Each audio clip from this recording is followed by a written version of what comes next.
It's the radio digest version of the Santa Clarita Gazette and Free Classifieds for all you know to be in the know. All you need to know to Whatever. Come on, we work on this. We work on this time and time again. Hey, John. Yeah. We did the show last week and you weren't around. Yeah, I wasn't around. I had some stuff to take care of. Yeah. You want to share anything about it? I had to go to a reunion. It wasn't the same. It wasn't the same without you. It was kind of like a meeting reunion thing I had to go to. It was, you want to share it all? Or sure. I got together with some friends because I don't know whether you know this, Doug. When I was in Iraq, I was walking down the street. Wait a minute, you were in Iraq? Yeah, I was in Iraq. I didn't know. I was walking down the street, and this guy was advertising income tax services. He was dressed as the Statue of Liberty, twirling a sign, and he pulled out a rocket-propelled grenade and shot down my helicopter. Really? Well, I never knew this about you. Yeah, I may have incorrectly remembered the events. Yeah, was that the Brian Williams thing? Yeah, that is okay. I'm okay. As a journalist, Doug. Really, come on. I know, but real quick, I wasn't aware of this. In show prep, you were telling me how he got found out.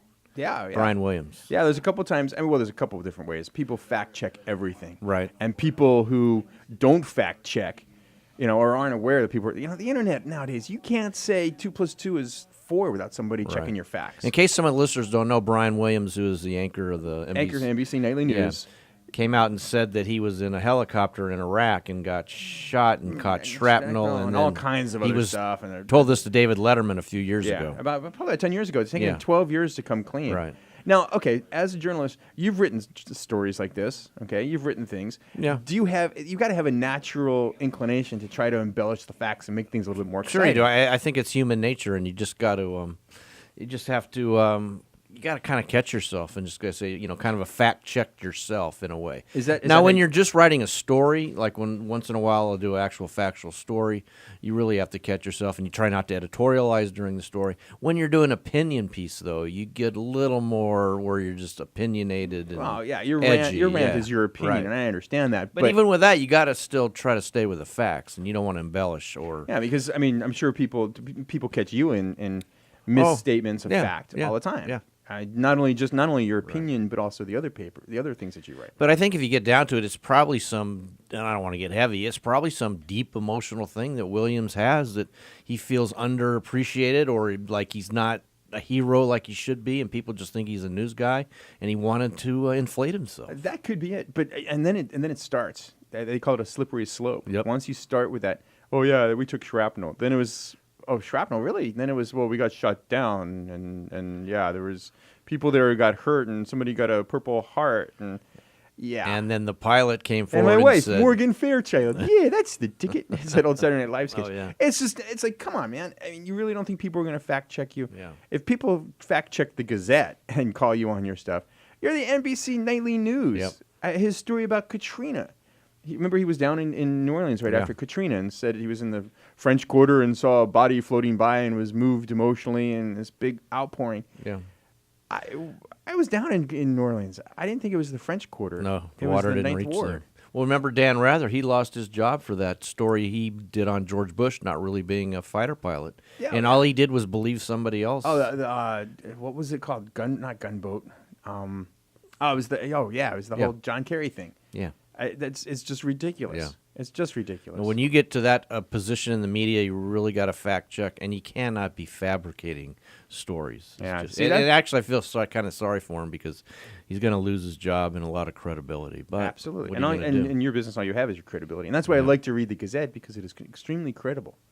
It just what are you trying to get me to do? Are you trying to get me to do something for you? I was trying to I was looking for a raise. Did you catch that? Because just in case, I was listening to the news when we came in. Somebody was asking, ISIS was asking $5.5 million for one of the American hostages. So I figured if I ever get taken hostage and they call you and they say, hey, we have John, could you give us like $5.5 million? I'd say get him his last rites. Yeah, I would like to at least have a couple seconds of thought before the dial tone hits. But speaking of ISIS, like you were saying, are they that stupid? Or they really think that somebody's going to do that? I mean, I can't... It's like my dad used to say, John, if you ever get arrested and you call me, you'll hear a dial tone.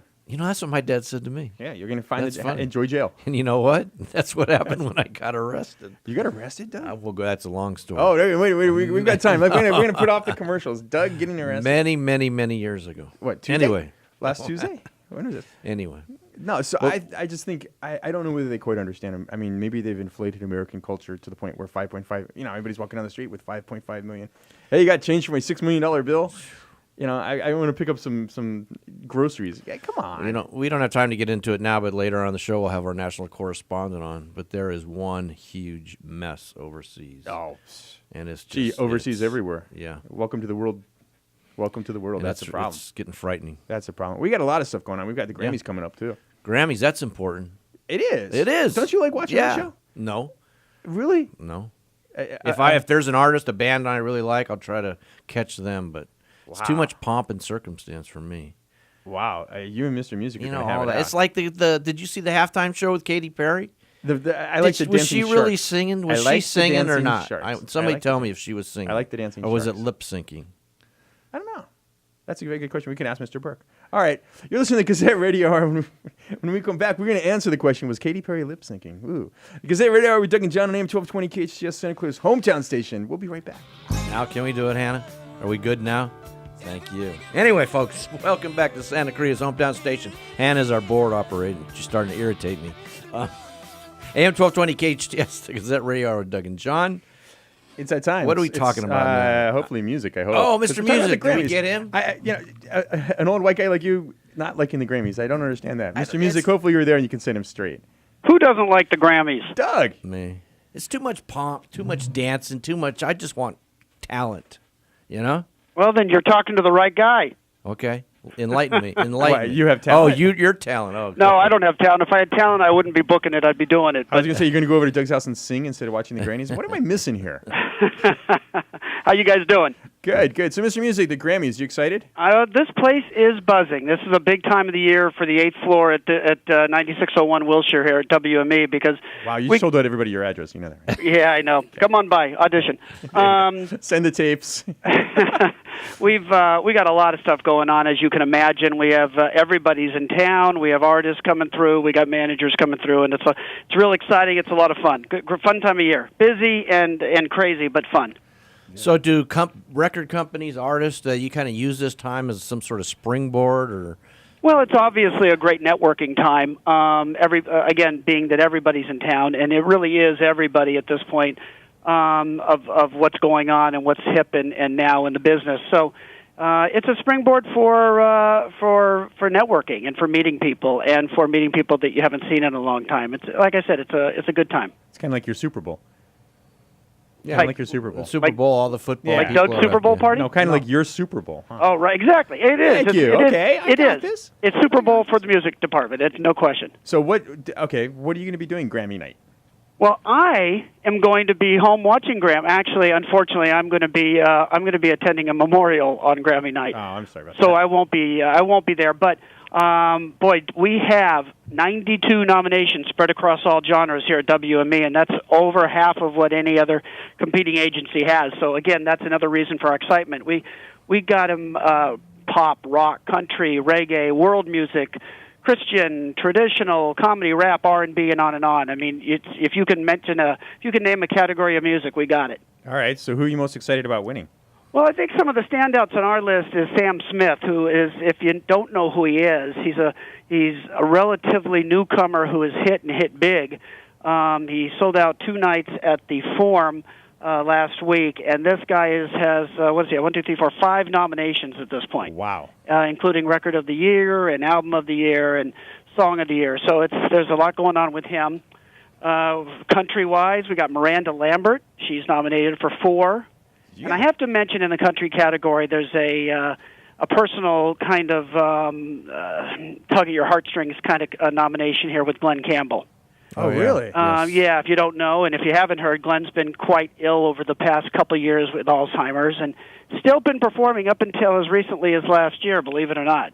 Wow. Puts a guitar in his hand, plays everything like he's been doing it forever, and it's like I've worked with Glenn over 30 years, so he's been doing it like a rhinestone cowboy. See how I worked that in there? See what I did there? Boy, you should be on the radio. I should be on the radio. You really should. So Glenn's got a nomination for best song, which is awesome. And then in the traditional category, we got two of my favorites, Tony Bennett, Lady Gaga, right. Along with Barry Manilow, and that's for best pop vocal album. So Lady Gaga and Tony Bennett did a duet? They have an album. They have an album? Really? Yeah. Oh, yeah. Yeah. Doug, all right. Where you been, Doug? Sorry. All right, you got to settle an argument for us. Uh-oh. Katy Perry halftime show, what'd you think? Oh, boy, I could piss people off, but I'll tell you what I thought was that if you wanted to compare it to, and she's not my act, which I don't mind saying, okay. But I thought it was a lot of fluff. I think the production was brilliant. Yeah. I just don't know what kind of, I'm not settled yet in my own head in terms of what kind of artist she is without all the fluff. I got you. I would agree entirely. And I think the production was brilliant. Was she singing or lip syncing? I think the dancing fish were funny. Oh, the sharks? The sharks? Dancing sharks? That's what I'm going to be dressed up as Halloween. Just a dancing shark. A Super Bowl shark. Yeah, exactly. Yeah, I thought overall, I think it accomplished what it needed to. I thought it was pretty cool. But the year before, Bruno Mars was much better. Yeah, but see, Bruno Mars is the opposite of what I just said. Bruno Mars could do a halftime show sitting in a piano. Yeah. He's the real deal. He's Michael Jackson. He's Prince. He has that. He's going to be around forever. We very well thought out put his tour on sale the minute after he performed the Super Bowl last year. Brilliant and move. Went clean in every city in the country by the end of the day. Brilliant move. But here's the question. Do you think the Super Bowl halftime show has kind of run its course already? Well, I just don't know who you go to now. I mean, listen, even Bruno, I'm thinking to myself, is he really of a Super Bowl stature yet? Is he talented? No question about it. But is he the guy for this Super Bowl? I thought it might have been a little premature. Turned out it wasn't. I say the Eagles. They get the Eagles. They've done it. Oh, jeez. They've done They it have? already. No, they haven't. No, I don't know where they've done it, but it's no, like... they I believe they have. No, I believe they haven't. Well, I think if they haven't, you're right. You're dead on, and that should be the next one. And if they haven't done it, I've got to guess there's a reason why. So, I can't imagine. I mean, it's like enough already. Enough with the halftime shows. Maybe a marching band and be done with it already. Now, his name's escaping me, but the guy that sang, not God Bless America. America the Beautiful. Yeah, was, what's his name? John Legend. John Legend. He's up for a Grammy, correct? He is up for a couple Grammys. Right. And John is, matter of fact, I have him performing tomorrow night and in Newport Beach, and then being helicoptered back for the Grammys right after his show. Oh, wow. I thought his rendition was just absolutely stellar. And the song he has nominated for, I think, is the best song of the year. I mean, it got the most airplay, I would think. It's right up there. There's no question about it. Yeah. There's no question about it. So, All of Me. Yep. All right, Mr. Music, all of me really appreciates all of you. See what I did there? I am 2 for 2. Again, radio. You really should be on the radio. Yeah, exactly. Thanks, Mr. Music. All right, thanks, Mr. Music. Okay, guys, have a good day. All right, the Bye. Grammys, Sunday. Yeah. Okay, all right. Tell me how it was. Yeah, exactly. He'll be watching 60 Minutes and going to bed early. You're on to me. Just like my grandfather. All right, you're listening to Gazette Radio Hour with Doug and John on AM-1220 KHTS. We'll be right back.